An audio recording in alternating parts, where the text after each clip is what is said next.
तो सबसे पहले बात करते हैं विवादों की। बड़ी बात की अमिताभ बच्चन और प्रभास की फिल्म कल्कि के रिलीज में 24 दिन बाद आचार्य प्रमोद कृष्णम ने फिल्म के मेकर्स और एक्टर्स को नोटिस भेजा है। श्री कल्कि धाम के पीठाधीश्वर आचार्य प्रमोद कृष्णम ने फिल्म पर धार्मिक फैक्ट्स और धार्मिक पुस्तकों से छेड़छाड़ करने का आरोप लगाया है। आचार्य प्रमोद कृष्णम का कहना है कि भारतीय ग्रंथों में दर्ज भगवान श्री कल्कि के अवतरण का उल्लेख करते हुए फिल्म में दिखाए गए सभी दृश्यों को काल्पनिक बताया गया है। उन्होंने मेकर से फिल्म में दिखाए गए गलत सीन्स को रोकने की अपील की है। नोटिस में यह भी कहा गया है कि फिल्म कल्कि में भगवान कल्कि के बारे में हिंदू पौराणिक ग्रंथों में लिखी और बताई गई मूल अवधारणा को बदल दिया गया है। नोटिस में कहा गया है कि कल्कि भगवान विष्णु के 10वें अवतार हैं और फिल्म में कल्कि के आने की कहानी बताई गई है, जिसका चित्रण पूरी तरह से गलत है।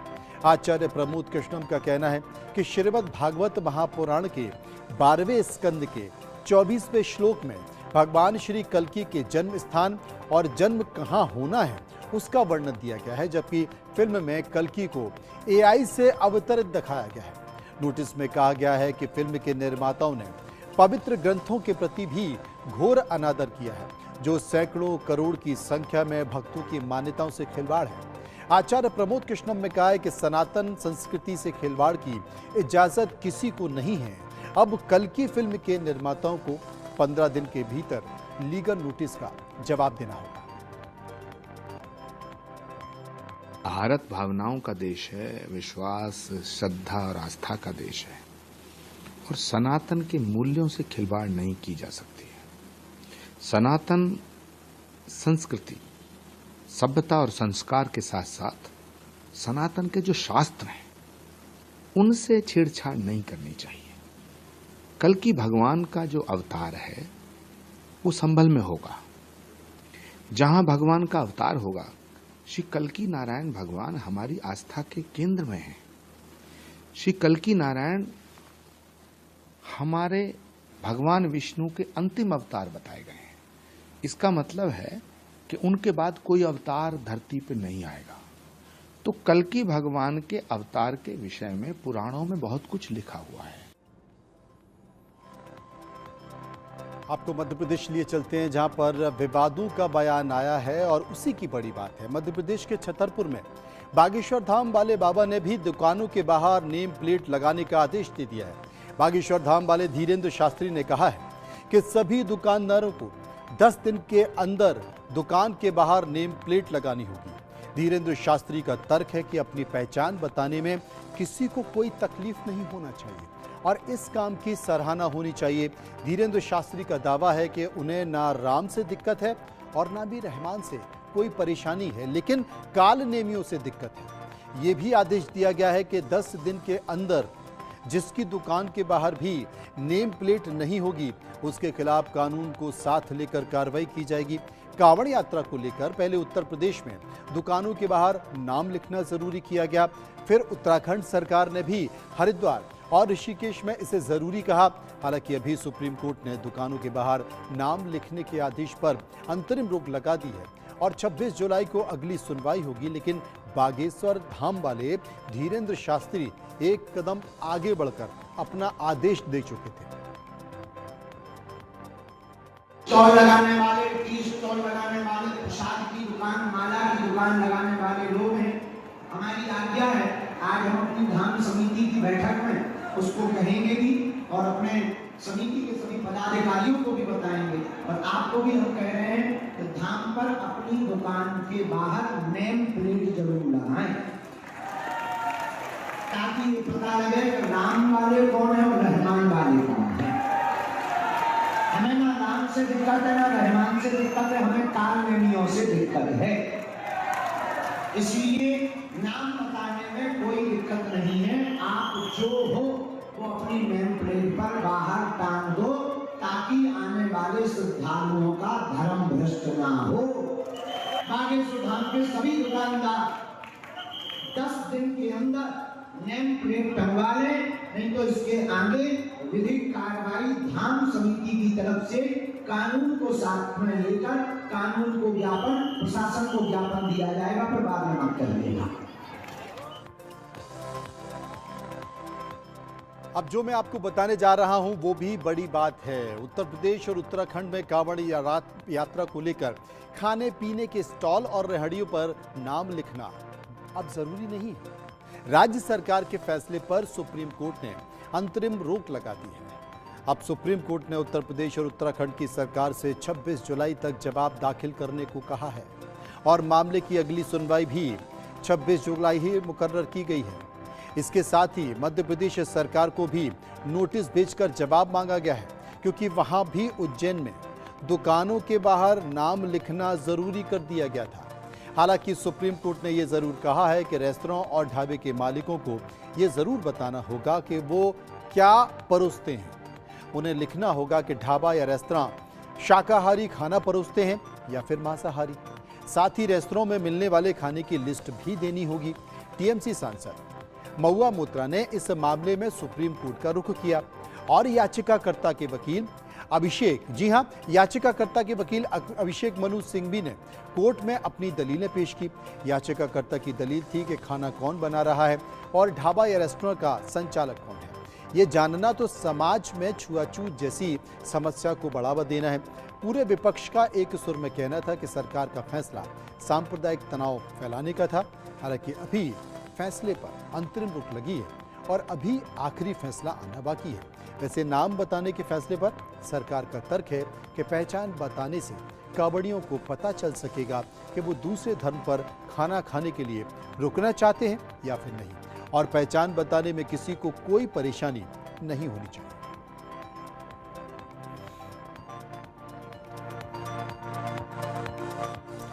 संसद का मानसून सत्र शुरू होते ही हंगामा शुरू हो गया है। प्रश्नकाल के दौरान शिक्षा मंत्री धर्मेंद्र प्रधान नीट में हुई गड़बड़ी पर बोलने के लिए खड़े हुए। इसी दौरान विपक्ष ने हंगामा शुरू कर दिया और उनके इस्तीफे की मांग की। शिक्षा मंत्री ने कहा है कि मामला सुप्रीम कोर्ट में है और कोर्ट का जो भी आदेश होगा उसे सरकार मांगे। विपक्ष की तरफ से राहुल गांधी ने कहा कि देश को परीक्षा सिस्टम में बहुत सी कमियां दिख रही हैं। शिक्षा मंत्री सभी की कमियां गिना रहे हैं लेकिन अपनी कमी नहीं बता रहे। राहुल गांधी ने एग्जाम सिस्टम को फ्रॉड कहा। विपक्ष ने आरोप लगाया कि 7 साल में 70 बार पेपर लीक हुआ है। इस पर शिक्षा मंत्री ने विपक्ष से 70 बार पेपर लीक होने के सबूत मांगे हैं। कहा है कि विपक्ष सिर्फ हंगामा कर सदन की कार्रवाई में बाधा डालना चाहता है। इस बीच शिक्षा मंत्री ने डॉक्टर मनमोहन सिंह सरकार के कार्यकाल में परीक्षाओं में अनियमितताओं को रोकने के लिए लाए गए बिल का भी सवाल उठाया। धर्मेंद्र प्रधान ने पूछा कि उस बिल को वापस ले लिया गया था और कांग्रेस को बताना चाहिए कि किसके दबाव में वो बिल वापस हुआ था।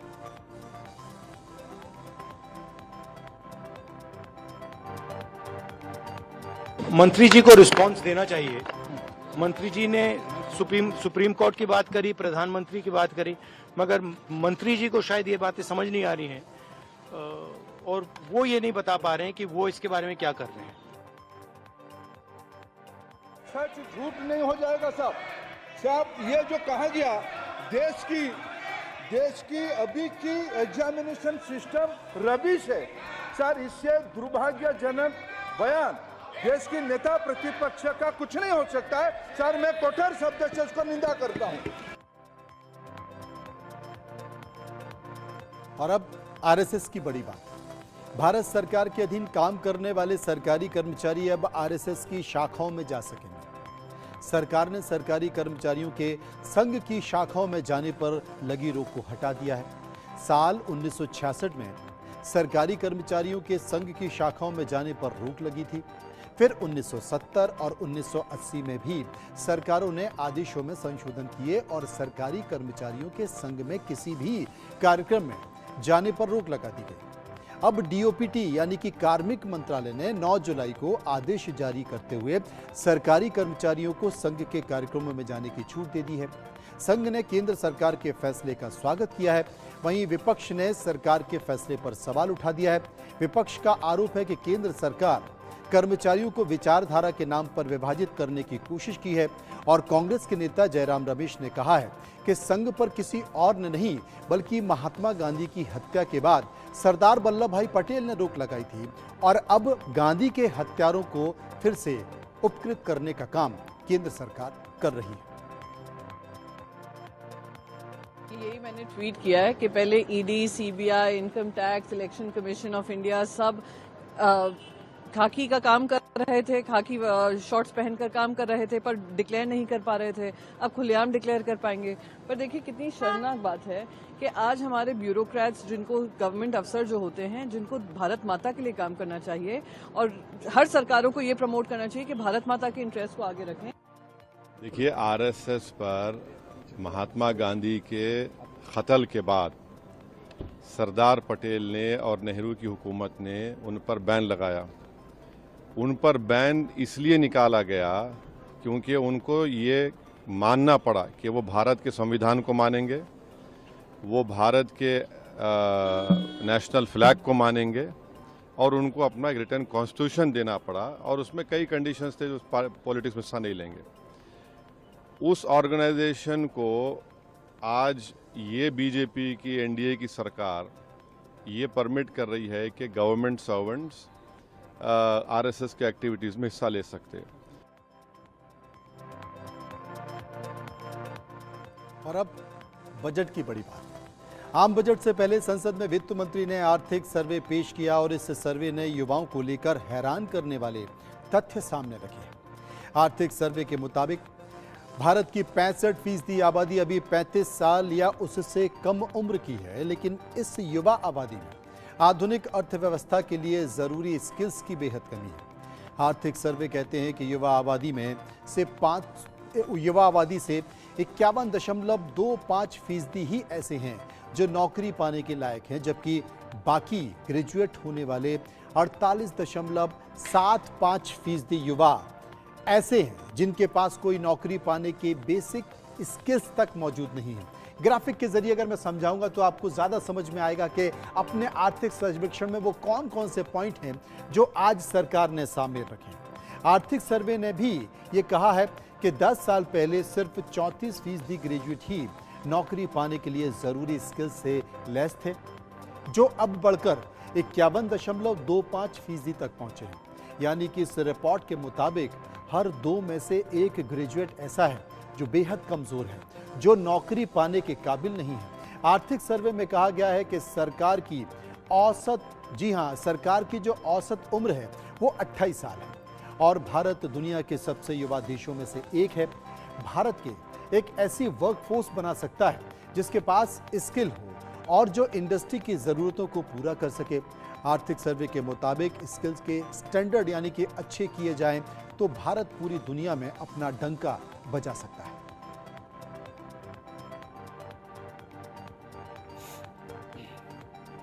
कम पैसों में आम आदमी को तेज और आरामदायक सफर कराने वाली गरीब रथ एक्सप्रेस में अब एक सर्विस बंद होने जा रही है। दरअसल अगस्त से गरीब रथ ट्रेन में एसी चेयर कार और सेकंड एसी का विकल्प नहीं मिलेगा। अभी भारत में 26 गरीब रथ ट्रेन चलती हैं जो 52 रूटों पर कवर करती हैं। गरीब रथ ट्रेन का किराया बाकी ट्रेन से थर्ड एसी और चेयर कार के मुकाबले कम होता है। अब भारतीय रेल गरीब रथ ट्रेनों के कोच को नए LHB कोच से बदलने की तैयारी कर रही है। दरअसल गरीब रथ के कोच 18 साल से ज्यादा पुराने हो चुके हैं। 2006 में गरीब रथ ट्रेनों की शुरुआत हुई थी और तब से इन ट्रेन्स का संचालन लगातार किया जा रहा है, लेकिन कोच पुराने होने के चलते अब उन्हें बदलने की जरूरत नहीं है। नई गरीब रथ ट्रेनों में सिर्फ थर्ड एसी के कोच होंगे, यानी कि इनमें चेयर कार नहीं होगी और रेलवे अगले महीने से चेयर कार की बुकिंग भी बंद कर देगा। किराए की बात करें तो गरीब रथ का किराया भी थोड़ा सा बढ़ सकता है। माना जा रहा है कि सामान्य ट्रेन में लगने वाले इकोनॉमी एसी कोच के मुकाबले गरीब रथ का किराया 10% तक कम होगा। सामान्य ट्रेन में थर्ड एसी इकोनॉमी का किराया नॉर्मल थर्ड एसी के मुकाबले 7% कम होता है। यानी कि किसी भी रूट पर यदि सामान्य थर्ड एसी में का किराया 1000 रुपये है तो गरीब रथ में अब किराया 17% कम यानी कि 870 रुपये होगा, जबकि अब तक ये किराया 50% से भी ज्यादा कम हुआ करता था।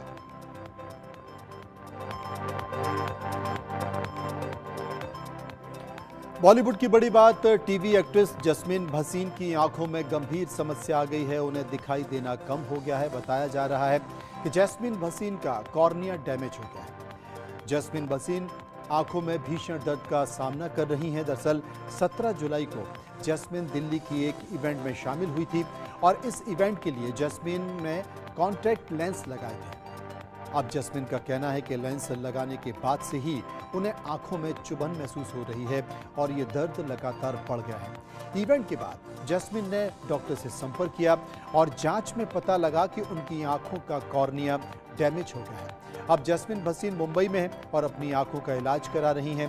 हेल्थ एक्सपर्ट मानते हैं कि शरीर के सबसे नाजुक अंगों में से आंखें शुमार हैं और कॉन्टैक्ट लेंस पहनते वक्त कई बातों का ध्यान रखा जाना चाहिए। डॉक्टर मानते हैं कि रीयूजेबल कॉन्टैक्ट लेंस के बजाय डेली डिस्पोजेबल कॉन्टैक्ट लेंस का इस्तेमाल किया जाए तो बेहतर रहता है। कॉन्टैक्ट लेंस का सॉल्यूशन यानी कि जिस तरह तरल में कॉन्टैक्ट लेंस का रखना होता है उसे भी रोजाना बदलना चाहिए। अगर लेंस लगाने के बाद आंखों में दर्द या फिर रेडनेस का रूखापन लगे तो तुरंत कॉन्टैक्ट लेंस उतार देना चाहिए। हेल्थ एक्सपर्ट मानते हैं कि एक दिन में 6 से 7 घंटे से ज़्यादा कॉन्टैक्ट लेंस नहीं लगाने चाहिए और कॉन्टैक्ट लेंस लगाने के बाद आंखों को बार बार छूने से बचना चाहिए।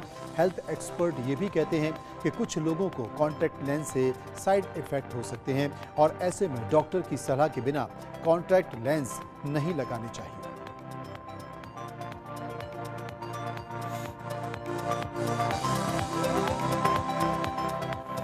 और आइए बात करते हैं अब खेलों से जुड़ी बड़ी बात की। 26 जुलाई को पेरिस में ओलंपिक खेल शुरू होंगे।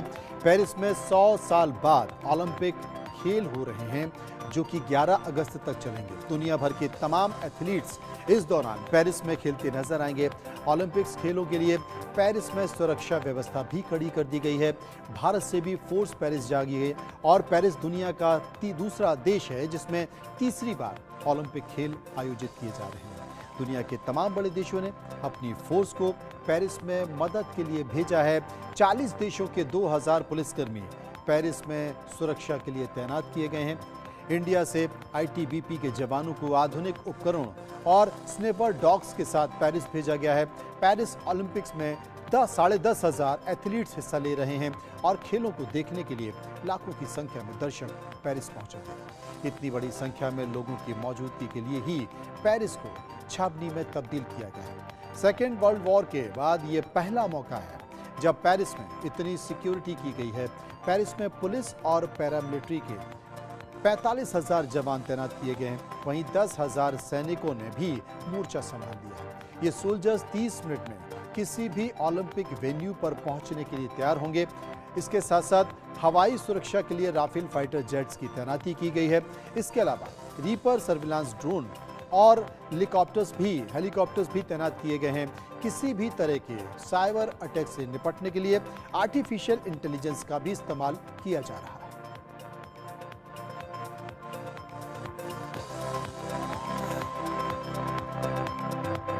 और आइए बात करते हैं अब साइबर फ्रॉड से जुड़ी हुई बड़ी बात की। भारत में ऑनलाइन ठगी के रोजाना नए तरीके अख्तियार किए जा रहे हैं।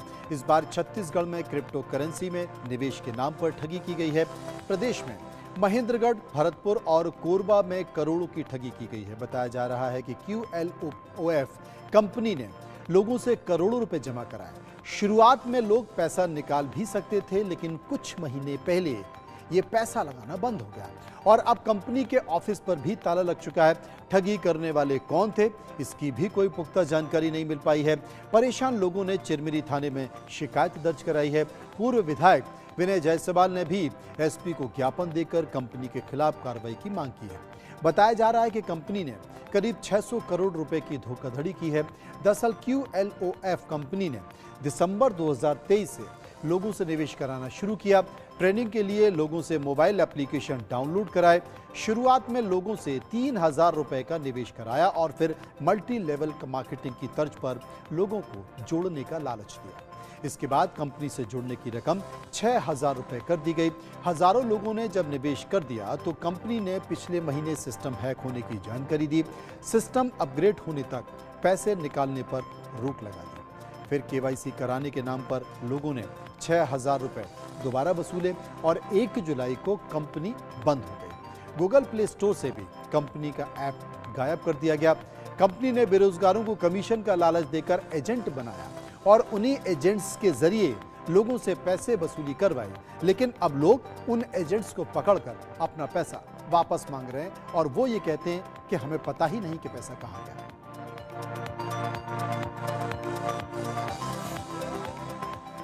और आइए बात करते हैं अब स्वास्थ्य से जुड़ी हुई बड़ी बात की। लगातार काम करने से सेहत पर बुरा असर पड़ रहा है। विश्व स्वास्थ्य संगठन और ILO की एक स्टडी में बात सामने आई है।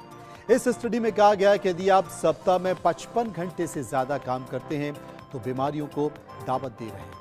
55 घंटे या उससे ज्यादा काम करने से शरीर में कई गंभीर बीमारियों का खतरा बढ़ जाता है। इस स्टडी में कहा गया है कि 55 घंटे से ज्यादा काम करने से दिल की बीमारियों का खतरा बढ़ जाता है। यानी किसी इंसान को हार्ट अटैक, हार्ट फेलियर और ब्लड प्रेशर से जुड़ी समस्याएं हो सकती हैं। वहीं स्टडी में यह भी दावा किया गया है कि ऐसे इंसानों का ब्रेन स्ट्रोक का खतरा भी कई गुना बढ़ जाता है, जो कि जानलेवा हो सकता है।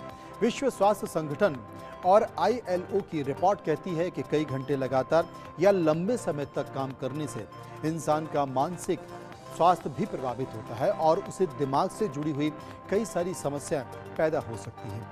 ज़्यादा काम करने से नींद की अवधि या नींद का समय पूरा नहीं होता है। इससे काम की गुणवत्ता भी खराब होती है। रिपोर्ट में यह भी कहा गया है कि रोजाना काम करना शरीर के लिए खतरनाक है और इससे भी थकान बढ़ती है। साथ ही ज़्यादा देर तक काम करने से प्रोडक्टिविटी हमेशा घटती है और ये बढ़ती नहीं है। रिपोर्ट में ये कहा गया है कि कई घंटे काम करने से इंसान की नींद पर भी बुरा असर पड़ता है और टेंशन बढ़ जाती है। विश्व स्वास्थ्य संगठन ने ही 2021 की स्टडी में बताया है कि साल 2016 में दुनिया भर में 7,45,000 लोगों की मौत स्ट्रोक और दिल का दौरा पड़ने से हुई है, जिसका एक बड़ा कारण लंबे वक्त तक काम करना है। काम के बीच में ब्रेक ना लेना, काम की वजह से होने वाली टेंशन और नींद ना आना। स्टडी में यह कहा गया है कि काम के दौरान भी बीच बीच में ब्रेक लेना और बॉडी को स्ट्रेच करना जरूरी होता है। साथ ही छुट्टी लेना भी बेहद जरूरी है, वरना आप जानलेवा बीमारियों की गिरफ्त में जा सकते हैं।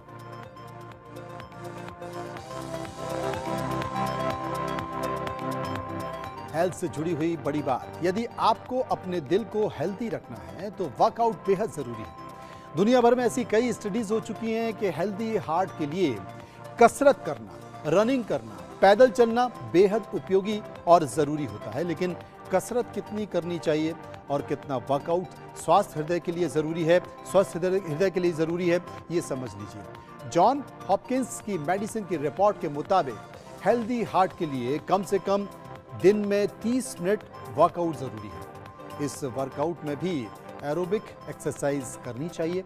अपने दिल को स्वस्थ रखने के लिए आप पैदल चल सकते हैं, रनिंग कर सकते हैं या फिर रस्सी कूद सकते हैं। कम से कम 30 मिनट तक तेज रफ्तार में पैदल चलना इंसान को हार्ट अटैक के चांस काफी कम कर देता है। जॉन्स हॉपकिंस मेडिसिन की रिपोर्ट कहती है कि स्वस्थ हृदय के लिए हफ्ते में कम से कम 5 दिन एरोबिक्स एक्सरसाइज करनी चाहिए। इसके अलावा हफ्ते में कम से कम 2 दिन रेजिस्टेंस ट्रेनिंग और स्ट्रेचिंग करनी चाहिए। लेकिन ये दोनों कैसे साथ हों, ये ध्यान रखना चाहिए या फिर इन्हें ना किया जाए। रिपोर्ट कहती है कि आप साइकिल चलाकर या फिर टेनिस, बैडमिंटन जैसे खेल खेलकर भी अपने दिल को दुरुस्त रख सकते हैं। साथ ही इस रिपोर्ट में ज्यादा कैलोरी वाले खाने को दिल के लिए सबसे ज्यादा घातक बताया गया है। रिपोर्ट के मुताबिक तला हुआ खाना या फिर ज्यादा कैलोरी वाला खाना जैसे पिज्जा, बर्गर और कोल्ड ड्रिंक्स आपके दिल के लिए नुकसान कर सकते हैं। वैसे दिल को बीमारियों से दूर रखने के लिए डॉक्टर स्विमिंग यानी कि तैराकी को भी बेहतर एक्सरसाइज मानते हैं और वॉकिंग या फिर साइकिलिंग की तुलना में स्विमिंग कम देर में ही ज्यादा कैलोरी बर्न करने में सक्षम होती है।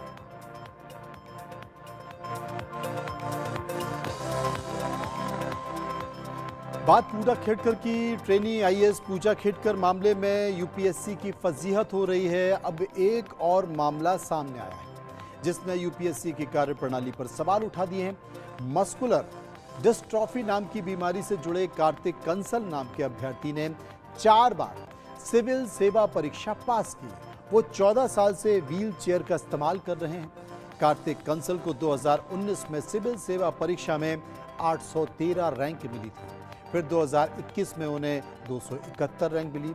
2022 में कार्तिक कंसल को 484 रैंक मिली और 2023 में भी उन्हें 829 रैंक मिली थी। ग्राफिक के जरिए मैं आपको बताता हूं, क्योंकि कार्तिक कंसल की जो बातें हैं अगर आप उसे समझेंगे, ये उनका फोटो है, ये तमाम सारे बातें समझाना इसलिए जरूरी है कि यूपीएससी में हो क्या रहा है। 2021 में जब कार्तिक को 271 रैंक मिली तब वो आईएएस के हकदार थे, क्योंकि 2021 में 2073 रैंक पाने के बावजूद उन्हें आईएएस मिला था। लेकिन 2021 में मस्कुलर डिस्ट्रॉफी को आईएएस के लिए योग्य कंडीशन में शामिल नहीं किया गया था, इसलिए उन्हें आईएएस का पद नहीं दिया गया। मस्कुलर डिस्ट्रॉफी को इंडियन रेवेन्यू सर्विसेज के लिए एलिजिबल माना गया, लेकिन उन्हें आईआरएस भी नहीं दिया गया। हर बार कार्तिक कंसल को कोई नया बहाना बताकर सर्विस अलॉट करने से इनकार कर दिया गया। एम्स के मेडिकल बोर्ड ने कार्तिक कंसल को 90% डिसेबल माना था, जबकि कार्तिक के पास मौजूद मेडिकल सर्टिफिकेट में उनकी दिव्यांगता 60% ही थी। एम्स के मेडिकल बोर्ड ने कहा कि कार्तिक देखने, सुनने, संवाद करने, पढ़ने और लिखने में भी सक्षम, फिर भी यूपीएससी ने उन्हें सर्विस अलॉट नहीं की। अब रिटायर्ड आईएएस अधिकारी कार्तिक के समर्थन में आ गए हैं और यूपीएससी से कार्तिक को आईएएस रैंक देने की अपील की जा रही है। फिलहाल कार्तिक कंसल का केस कोर्ट में है। इस बीच यूपीएससी ने सभी पदों के लिए दिव्यांगता के नॉर्म्स एक समान कर दिए हैं, इसलिए भी पूर्व आईएएस मांग कर रहे हैं कि कार्तिक को आईएएस बनाया जाए।